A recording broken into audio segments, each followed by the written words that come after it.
So in the last lesson, we looked at rotating a region around a horizontal line. So let's say I have just my constant function. I used this example at the beginning of the last video. The area under that region is just like a little rectangle. And when I spin that rectangle around the x-axis, what I get is a cylinder, right? I have like these circular cross sections. That's the least circular circle I've ever drawn. But what I get, right, is this cylinder, and then I can find the volume of a cylinder by cutting it up into little slices. Okay? In this lesson, you may have guessed by the washer method. A washer is one of those little doodads that you put on bolts, right, that looks like this, like a donut kind of.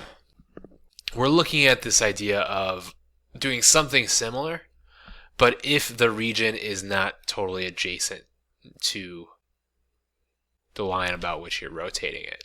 Okay, so let's say I have, in this example, I have two lines. Let's say I have f of x equals 3 and then f of x equals 1.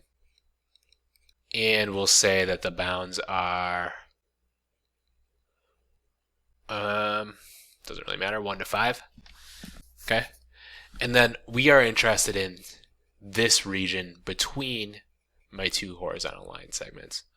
So we're only including this region, not this region below. So when I spin this around, what I would get is essentially a cylinder with a cylindrical hole in the middle. Let me see if I can find you a picture. So something like this, right? So a cylinder with a hole, you could think of like a paper towel roll or something like that, where the hole is this space here between the f of x equals 1 and the x-axis.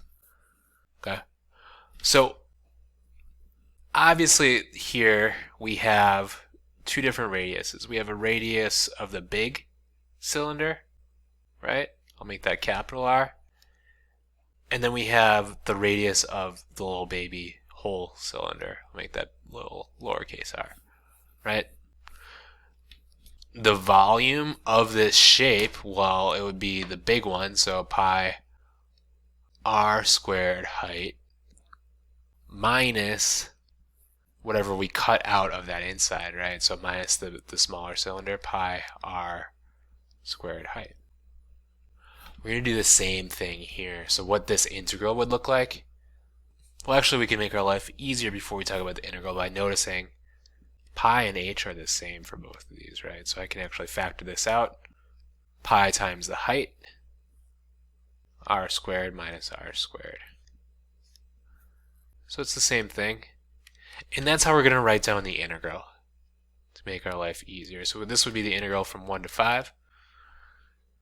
We'll factor out the pi, and then we'll just do big R squared minus little r squared dx. And remember, dx is the height of our little circular cross sections here. So this is the volume. Okay, and then in this case, my radii are both constant, so 3 squared minus 1 squared dx. And then I would go on to solve it. This one is a obviously pretty easy example because I made it up. So let's look at one that's a little bit harder. Well, I think you guys are ready for the deep end. So notice in this example, we're jumping to more challenging shape, and we're now revolving about the line y equals 10. The calculation does not change though, so the integral from 0, well actually let's write it generally, a to b. So a and b are our intersection points as always. Pi, big radius squared minus small radius squared dx. And then similar to the last lesson, our radiuses are going to be the distance, radii, our radii are going to be the distance each function is from our axis of rotation. So notice we have this function x cubed plus 1, this one is. That's my closer one, that's my little r. What is my big R? The outside function. Well, you can imagine spinning this around here. I'll pull the animation up. And so we have this region. As we spin it around, we get these circular cross sections, right? So notice how that outer piece, the outside of my cylinder, is just flat. That's because it's the x-axis, right, that's getting spun around. Okay. So my other function, we'll call it g of x. G of x is just x equals 0. Or sorry, y equals 0. G of x equals 0. So let's write down my two radii. My outer radius, so the outside of my washer, is going to be g of x's distance from y equals 10, that axis of rotation. So it's going to be 10 minus 0. So 10 minus g of x. My inner radius, well, same thing, is going to be 10 minus x to the third plus 1. Right? So 10 minus f of x.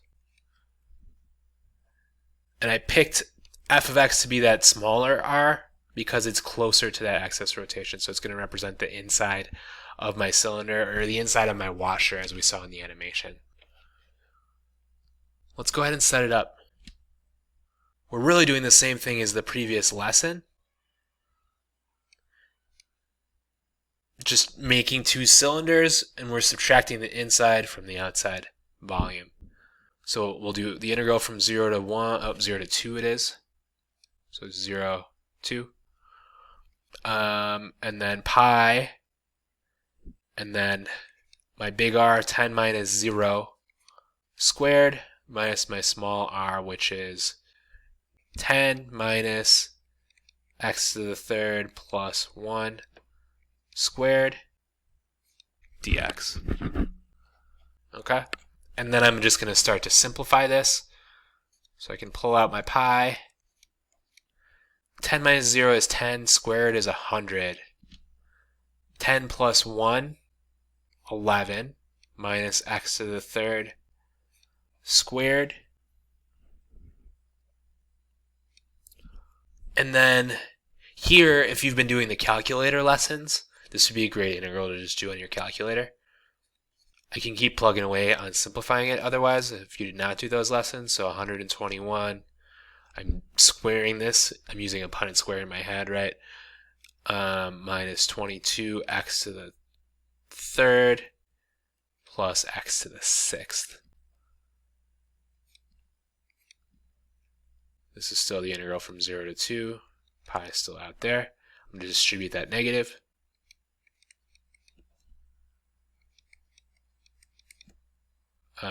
Here we get x to the 7th over 7.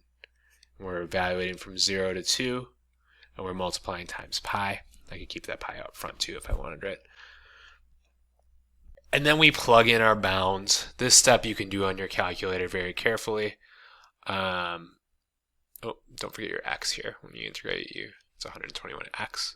You guys probably caught that though. When I plug in my bounds, multiply that whole thing times pi, the result I get is 288 and some change, 288.129, and I rounded that. Okay. So the setup for these is always the same. It's very similar to the last ones, right? So it's still pi r squared height, but we're adding the step of taking away that inner radius.